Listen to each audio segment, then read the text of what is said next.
She didn't know this, but every night she took off her makeup, I was learning who she really was. Not the version from work. Not the one her friends knew. Not even the one she gave me on our best days. This was something quieter, more raw.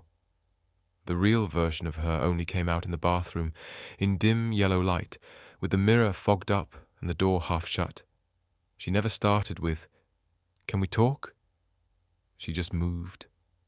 Ritual first, words second. The faucet would hiss to life. She'd tie her hair up with that worn grey scrunchie. Then the drawer, slide, squeak. Every step in the same order, like muscle memory. Then came her voice. "You won't believe what my boss said." Or, "I cried during another dog commercial again, shut up."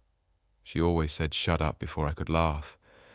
It started light, silly, like she was skipping rocks on the surface of her day to see what would sink. But it never stayed shallow for long. Somewhere between the cleanser and the toner, her voice would soften, slow down, like she wasn't just talking anymore. She was letting something out. I feel like I'm falling behind. I think I used to be interesting. I don't know if I am anymore. She wouldn't look at me when she said those things. Her eyes stayed on herself, half focused in the fogged-up glass, as if she trusted the mirror more than she trusted the silence between us. And I just listened, or at least I thought I was. Because one night, she didn't say anything. She came in like always, hair up, sink running, routine locked in, but this time there was no voice. She didn't look angry. She didn't look sad. She looked far away. I asked, "You okay?" She nodded, but it was the kind of nod that ends a conversation before it ever starts.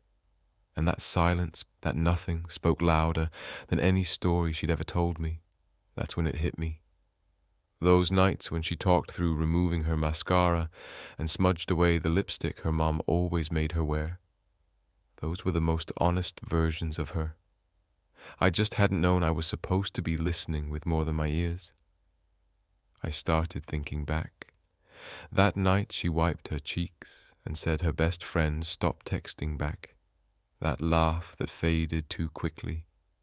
That night she told me she doesn't like the color red, but wore it anyway because people said it made her look confident. That time she said, "I'm scared I'm hard to love," while half of her lashes were still on, like she didn't want to be fully bare when she said something that vulnerable. And me? I said, "You're not." I said it like it was obvious, but I didn't stay in the moment with her. I didn't meet her there. And the more I looked back, the more I realized how much of her was trying to be seen. Not in big dramatic moments, but in the in-between ones.